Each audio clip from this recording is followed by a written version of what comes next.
Morning po sa inyong lahat. Ngayong umaga, harvest tayo ng dill.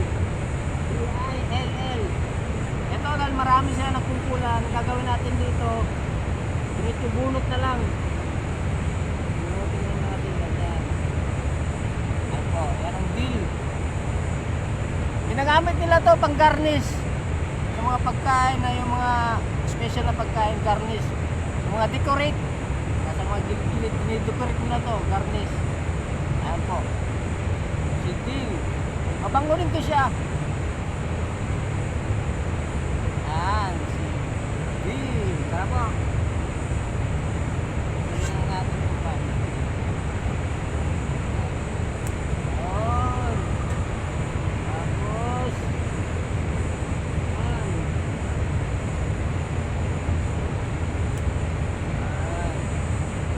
Ayan po. Thank you very much. Salamat po.